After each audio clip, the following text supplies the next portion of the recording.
Hello and welcome to today's discussion on blissful awareness. This is quite some time when we had our last meeting.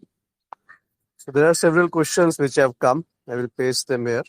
And in between also, if somebody wants to ask something or express their views, they're most welcome.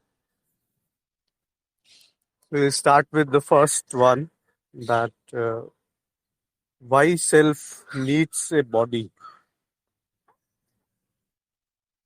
Uh, Self doesn't needs anything. Leave aside the body. So, for understanding why self needs the body, the first thing which should be clear is that what is self?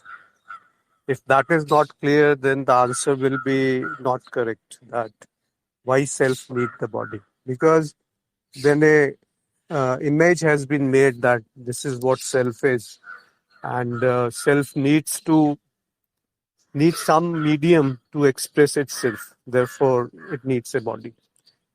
That is at the level of self. So if you try to figure out or try to fit self into any concept or any explanation or within the intellect, then you are landing into trouble. That's not the correct way to do it.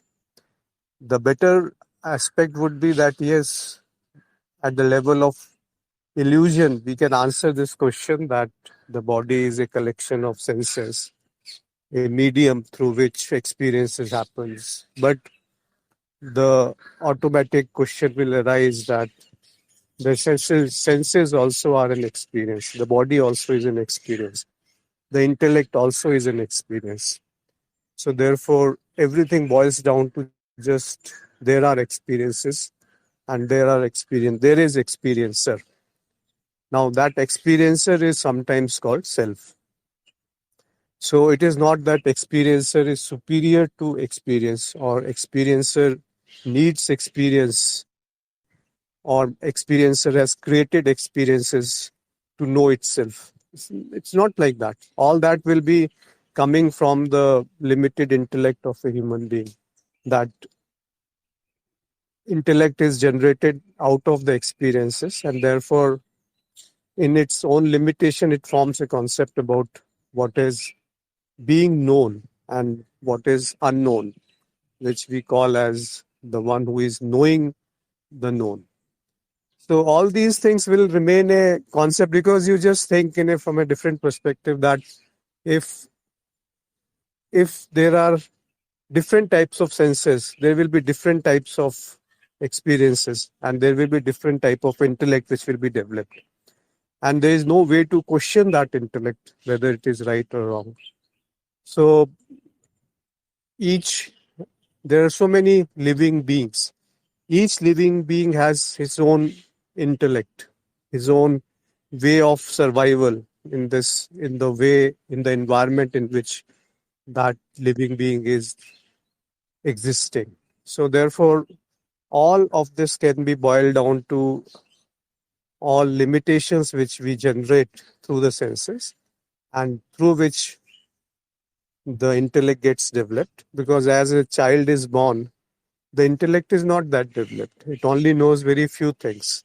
But as it grows up, the society, the parents, the friends, the schools, they push in a lot of data that this is how the life should be lived. This is how we have lived the life. Therefore, this is the right way of living.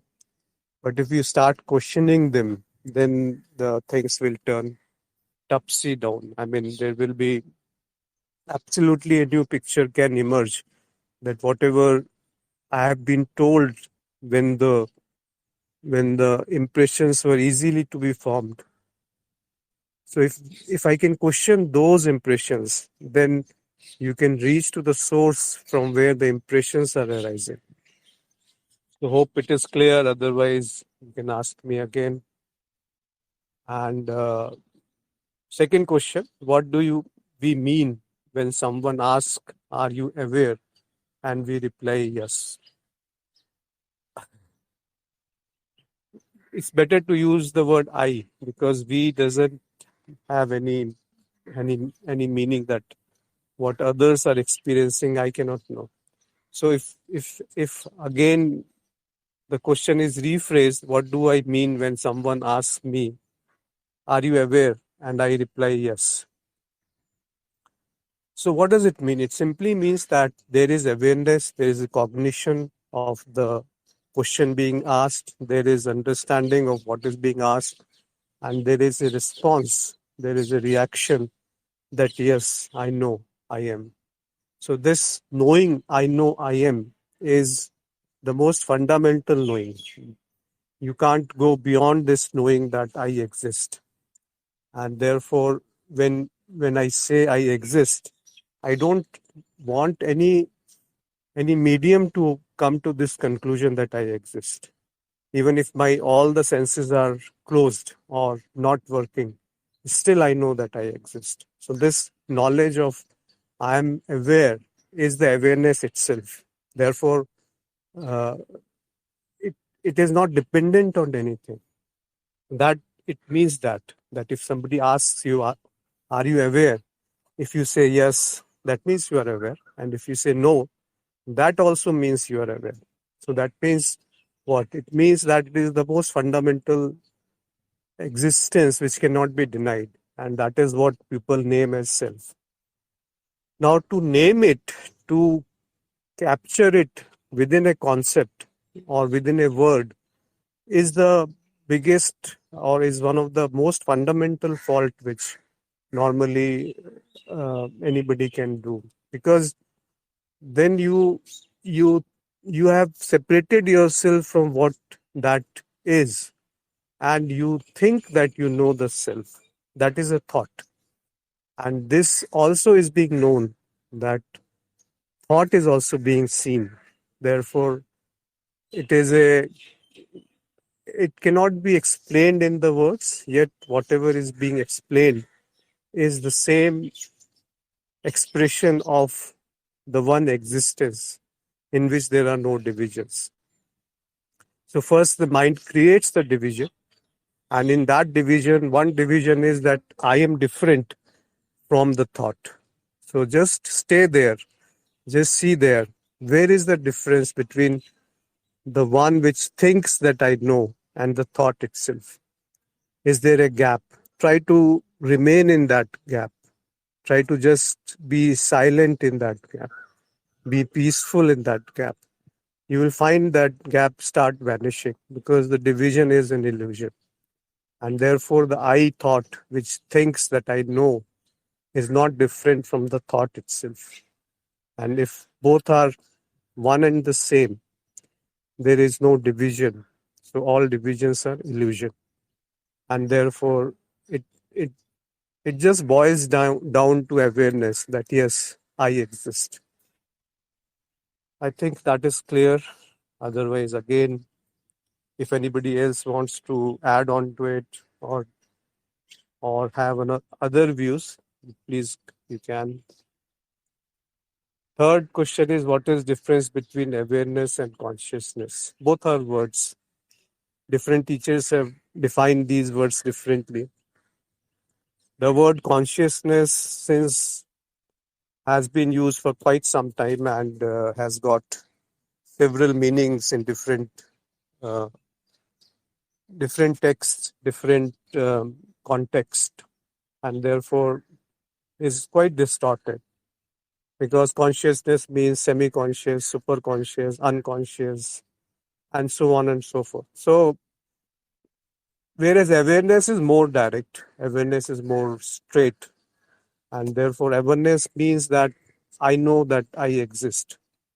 I know that whatever is known is an illusion, and there I itself is a thought, and I and the thought are not different. If this knowledge is existing in its purity, in its own dimension, without any addition or deletion, then it is called awareness. Whereas consciousness in a more subtle manner means the one which is pure conscious about even the awareness, that is consciousness, like what we call in Hindi Sat Chit and Anand. So the Chaitanya part, or The one which is just existing and is aware of itself as existence is consciousness. So they are close to each other. However, in different times, different teachers have defined them differently. So if you have to, proper communication needs to be there, then the same meaning should be understood and communicated. Otherwise, it will be very difficult to for any knowledge to get transferred or proper understanding to arrive at. Fifth is, what is self-realization? The word itself is very clear. Self-realization means the self-realizing that I exist. The self knows that what is me, who am I, that is self-realization. But here we need to be very careful that it is not some exotic experience which proves that the self-realization has happened. Self-realization can be a very big event or can be a very small event or can be no event at all. Because what does self-realization means?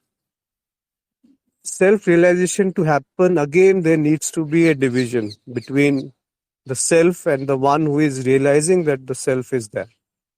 So in pure in pure in the total purity, if we see, there is nothing as self-realization, because it is all in duality that self-realization can happen, because the one who is knowing or one who is realizing is different from the one that is being realized. So there is a division, and therefore once this division is broken, once this division is seen in its purity as what it is, then this word loses its significance. There are some teachers who have talked about self-realization in a very big manner, that I just saw that the consciousness expanded, and wherever consciousness went, it was only me, and so on and so forth. But those are their experiences, those are their explanations of what they experienced. So in these spiritual matters, or for any spiritual matter, when you are experimenting, the teacher is not important there. The teaching is not important there. At the time of experiment, you have to be aware of what is happening right now, what is happening in your experience at that moment. Then the learning will happen. It doesn't mean that you are not having gratitude for the teacher. There are two extremes. One extreme is that you just believe whatever the teacher is saying. The other extreme is that you don't have any gratitude for the teacher. There is a middle path between the two, that you have extreme gratitude, but that gratitude will be of no help once you are doing the experimentation yourself, once you are practicing it, once you are doing abidance in it. Then the teachings are just a pointer at that point of time. You just can say and point towards a direction. The rest is to be seen by you yourself, that what is the truth, is what is being told is the truth, is what is being explained is the truth, or it is absolutely different from what the teacher has said. So once that abidance comes, one first is listening, then the contemplation, and third is the abidance. So once that abidance comes, then the teachings take a deep seat, and ultimately those teachings are also discarded, because they will be taking you away from yourself, from the silence, from the peace, from the love that you are, which doesn't need any words, which doesn't need any teaching to be there. The consciousness is same, or the awareness is same as in a totally unliterate fellow and the president of the country. I mean, it is same. What is the difference between a sleeping animal, a sleeping dog in the street, and a sleeping man nearby that animal. They are same. The sleep is same. So that proves that love is same, the joy is same, the peace is same. So that means that the existence is one. That means that there is nothing as duality which exists. Rajiv has given some comments, but I think there are more questions, so we'll come back to that after some time. Sixth question is what is staying in sense of I am? The effort to stay in the sense of I am will take you away from the I am. So it is, if it comes effortlessly, if it comes naturally, if it comes on its own, then it has some meaning. Then it is of some worth. Otherwise, it is not different from the worldly efforts. Like we think that money can buy us happiness, money can buy us peace, money can fulfill our desires, and money will make us more, more, more happy. But the contrary is that once you reach there, you realize that the effort which you put to get to that state is not worth it, because money cannot buy you everything. Money can never assure you a good health. Money can never assure you a peace of mind, a very wonderful sleep in the night, and so on. So, therefore, money has its own limitations. Similarly, any effort to go to that sense of I am will take you away from the sense of I am. But when the ignorance is removed, then the sense of I am is automatically and effortlessly established. Seventh is how to not identify with emotions. Identification of emotions is due to ignorance, that they are mine. So, not to identify with emotions is to removal of that ignorance will make you not identify with the emotions. Eighth question, is it possible to be aware of death by using practices? Yes, it can happen that once you know what is the life, what is living, then you will be able to know what is death. So, therefore, to know the death, you have to know what is life. And once you know what is life, death will be automatically known, because they are just two faces of the same coin. They are not different. Right now, the life is happening. Right now, the death is happening.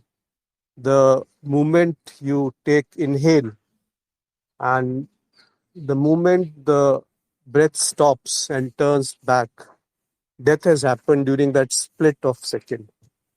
And once again, when the inhalation start, the life begins. So it is as simple as that. They both coexist. They are not something very different. But if we talk about death of the body, yes, it is a change of state which happens during sleep also, very similar to death. Once you are asleep without any dreams, there is no experience. It is just as if experience have ceased, but you are still experiencing the stopping of the experiences, so to say, in a more poetic manner. So death, for knowing death, you have to know what is life. And does any practices make you understand what is death? There are several practices, like there is something called Yog Nidra. I don't know what we call it in English, but you just lie down and let all the senses go, rest, peacefully rest within themselves. Then perhaps you may experience what is death. But all those practices should be done under the guidance of a teacher. Ninth one, the waking state is a dream. Why is even there a dream? Waking state is a dream. Why is even there a dream? Yeah, you are right that waking state is like a dream, not a dream. But you are saying why even there is a dream, or why there is a need that the dream exists. There is no reason, because it is beginningless, it is endless, it never happened. So there is no reason that can be assigned or attributed that why there is dreams, why there are dreams. If you find a reason, just inform me. 10th is, what is turiya and what is witnessing?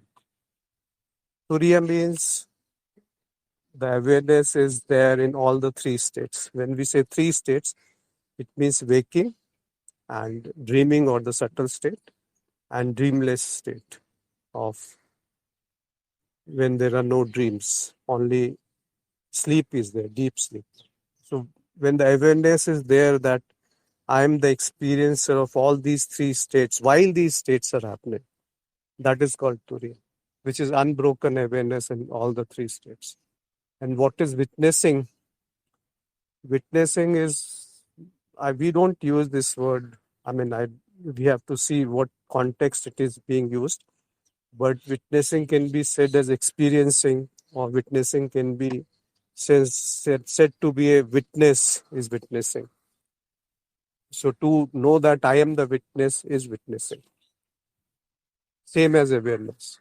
Similar to awareness, we can say. What decides, question number 11, what decides to take birth in physical world if experiencer always is? So what you are asking is that if experiencer is always is, meaning thereby that it doesn't die or it doesn't change the form, it is ever present, then who decides to take birth in the physical world? So we have to understand, now we are talking not of non-duality, we are talking just of duality. In the duality, yes, there is a dream, there are impressions in which we call as the causal body, where the impressions are stored. Those impressions, those desires, especially the unfulfilled desires, or deep unfulfilled desires, they prompt some connection to be made with the physical world. And especially the body which is more capable of fulfillment of those desires, a connection is made.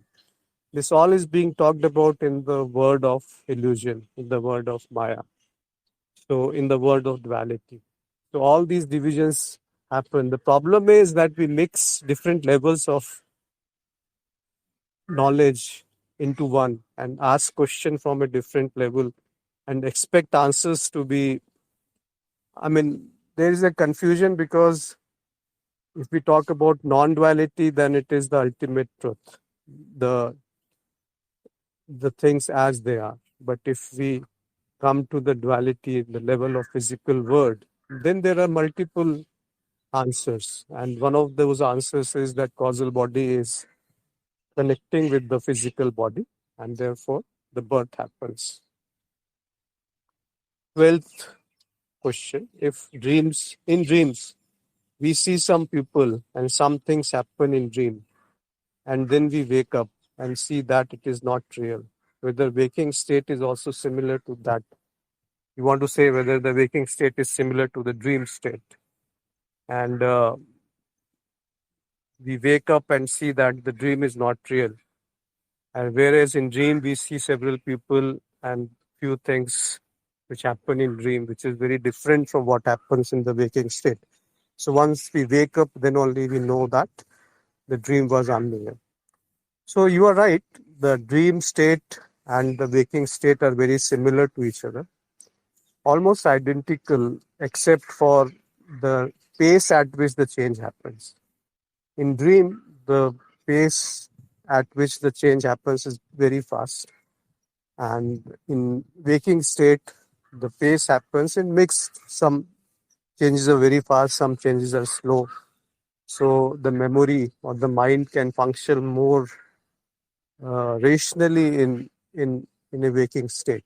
One more difference is that the waking state, the memory of earlier memory, like when you went to dream and after you wake up, the earlier memory also comes back in the waking state. Whereas in dream, whatever is seen is taken to be true at that moment of time. There is no question at all which is being raised in the dream state about the veracity or the authenticity of what is being seen. In the dream, whatever is happening is just you, the one who sees the dream, and whatever is seen is also you. So there is no difference between the seer and the seen in the dream.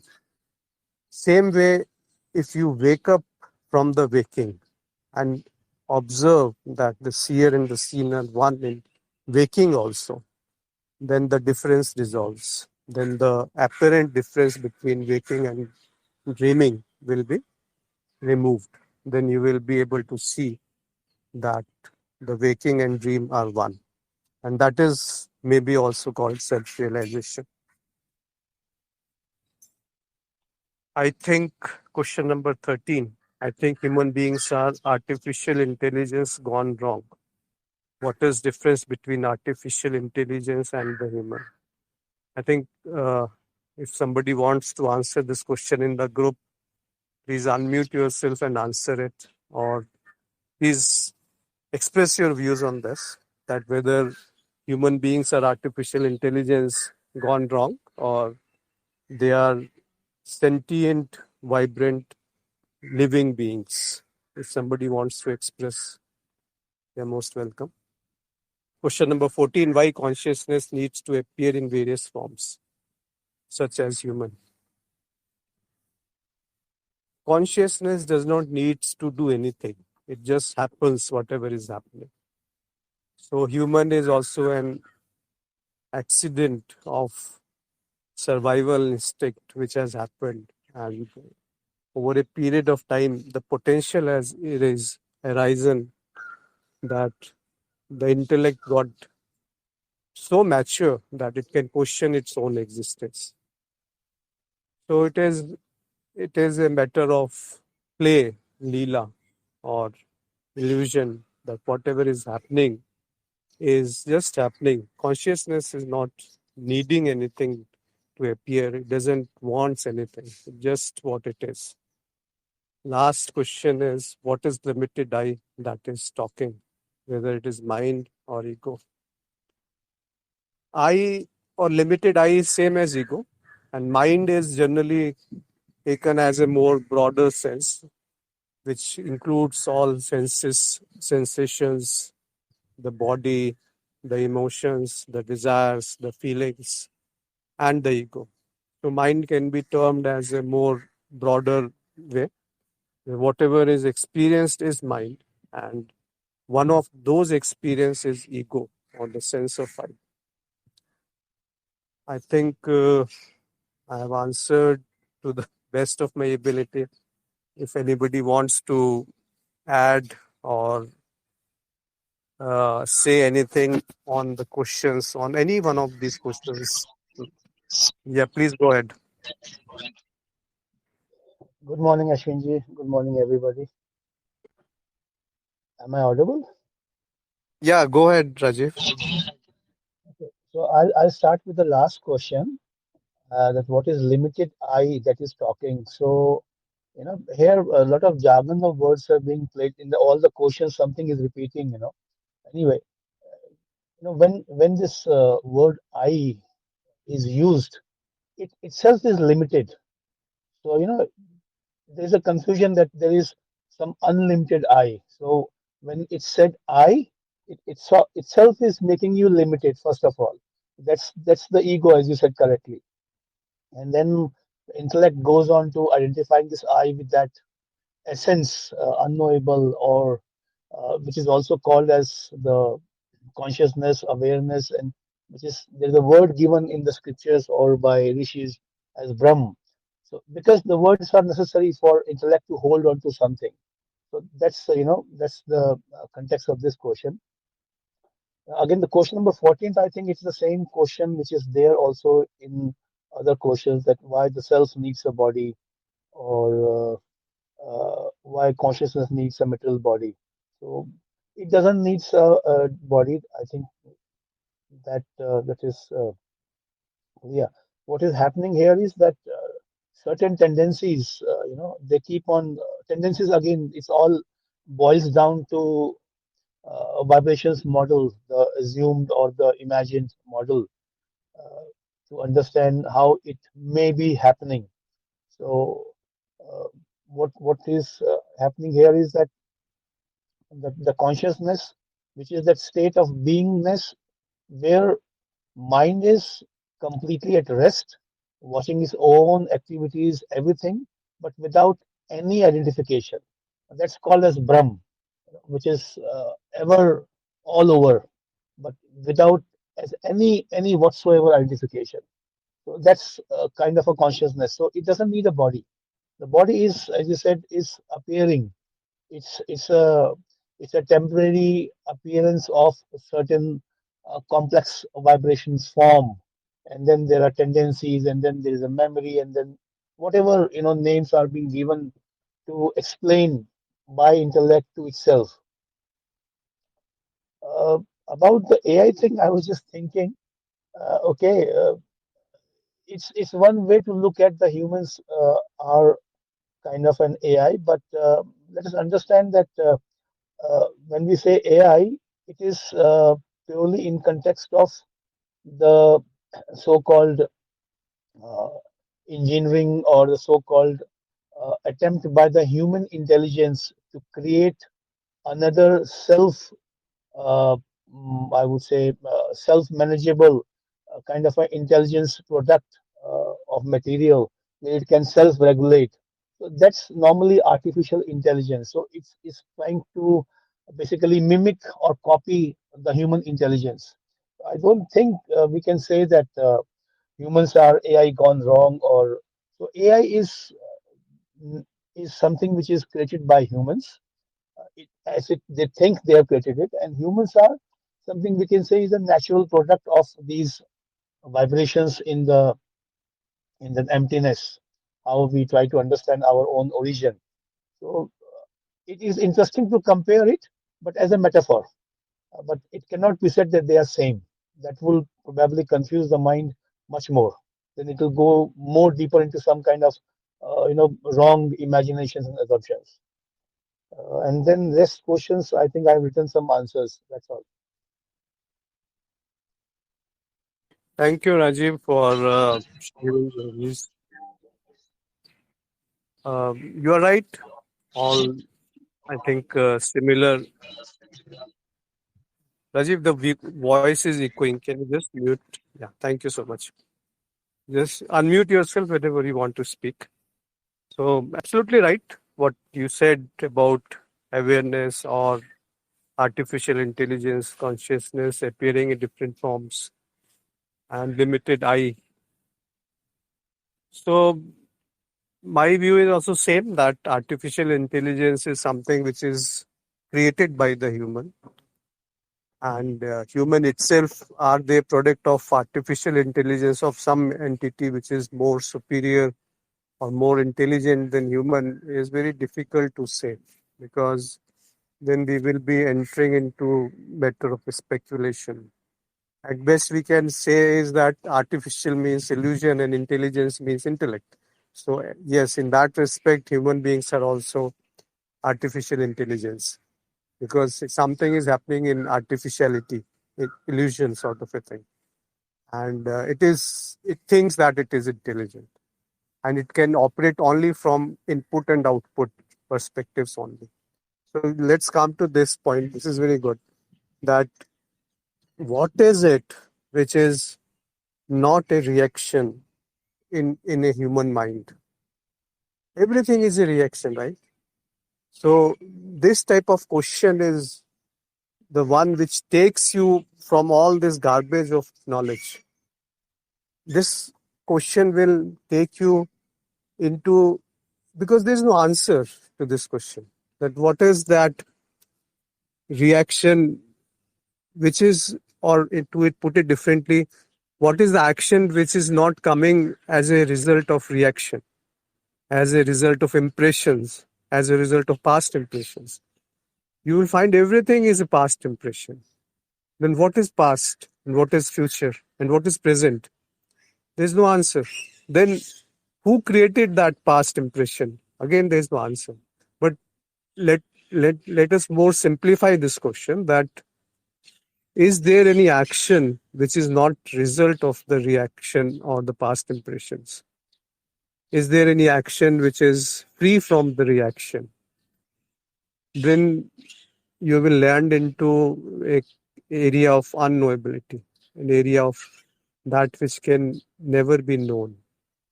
And that is what is the self. We don't need to capture it into words like awareness or consciousness or self or experiencer. They are just there to give you an idea and hint and direction, but the direction itself is not the destination. And there is no destination as such. So just these types of question itself, what is that which is free from, yeah, what is, if anybody wants to speak, please go ahead. I think there is one word which can, try to possibly go near to this, state, which is either describes the fluid state. Fluid is there are no boundaries, or then it is also said transcending. So the transcending also and the fluid also can be just used as a word to try to describe it where it could be. But then after this, then there is no, word to describe what you are asking. One has to become quiet. There is nothing can be said. Absolutely nothing can be said. In fact, nothing can be thought, nothing can be imagined, nothing can be recalled. It's like going into that deep sleep. That's what it is. Then there is no answer for it. That's the beauty of it, and that's the beauty of the question what you are raising right now. Yes, Rajiv, absolutely right. I mean, even if you call it a fluid state or a transcendence, those are still words, mere words. You have assigned the meaning to these words from the past impressions. Had you not learned this word from somewhere, then you would not have been able to utter this word.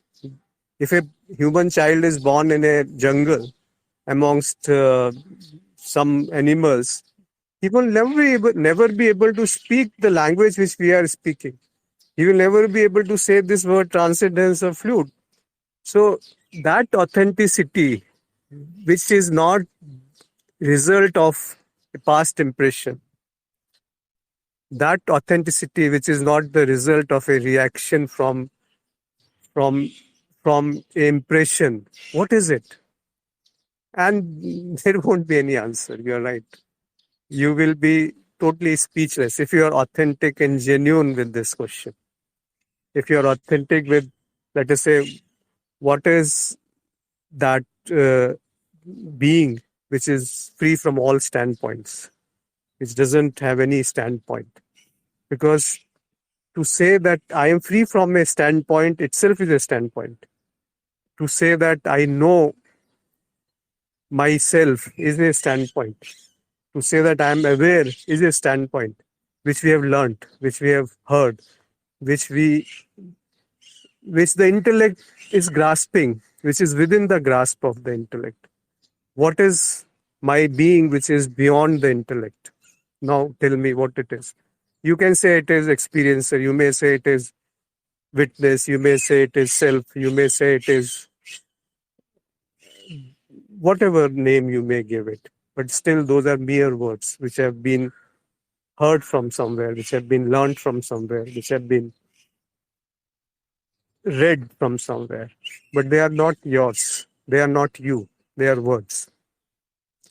We know, we want, and we have to use these words to communicate. Otherwise, there is no communication. But the real communication happens when these words are not required, when you are just sitting in the presence of such a being who has realized the self. When I say sitting in the presence means when you are in love with such a being who is realized. That love itself is sufficient. That love itself is sufficient to take you deep into yourself, where you can raise these questions and just rest assured, because whenever the answer comes, it is a standpoint. Whenever an answer comes, it is a reaction. Whenever an answer comes, it can be fit into the intellect. But the question is asking what is that which is free from intellect. So it is a impossible question, so to say. And those questions can lead you to silence, as you rightly mentioned, Rajiv. So anybody else have any views, thoughts, or wants to express, please go ahead.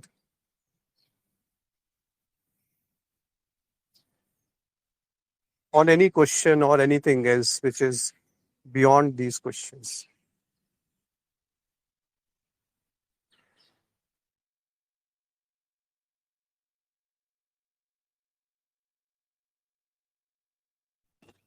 Great. I think we have covered a lot of questions. The remarks given by Rajiv, everybody can read. Otherwise, if anybody has any comments on what Rajiv has said, please go ahead. But more or less, it is in similar lines to what I also spoke. Rajiv has said that self is used as a pointer by intellect, which is result of identification with mind body structure as I or self, and so satisfy intellect. Intellect says that is my real self. That is that unknowable essence. Actually, whatever intellect thinks is also, it knows also is unknowable. Yeah, that's true. Self realization is to know what you are not, what all you are not. And when the you drop, surrender, etc. happens, the so called self shines. Yeah, I think you have used a very beautiful word, surrender. That is the key. When these types of questions are raised, there is a automatic awareness of surrender. It is the awareness that I am nothing of whatever I think I am. There is neither dream state nor waking state. These are result of ignorance. But within this ignorance, what is seen as the identified false sense of I, as this mind body structure, when the sensory system becomes dormant, whatever gets seen through mental senses is categorized as dream. And what is seen when the physical senses are dominant, is classified as waking state. It is all jargons of mind as it searches for its essence, its root, its origin, its source. Both are synonymous, as both points to that fluid state where mind has dropped all its identification and is at rest and simply watching its own activities. Nobody or nothing decides, it is all within automatic self regulating mind. That is the universal mind, where tendencies repeat themselves in cycles, and one repeating form is this body. Very nice. I think you have exhaustively answered for many of these questions. So, if nobody has any other suggestion, then we stop here today. And I hope this was useful. Please feel free to answer these questions again in your own experience, in your own words. They are good pointers, good questions to try to understand it more deeply rather than just taking answers from whatever has been written in the scriptures or told by the teachers. The better part would be that whatever you heard or whatever you read, just experiment with those things with lot of gratitude for the masters or the teachers or the scriptures. But there's no use of teacher or master when you are experimenting. Try to use your own aliveness, your own awareness, your own intellect at that point of time to dissect what is said.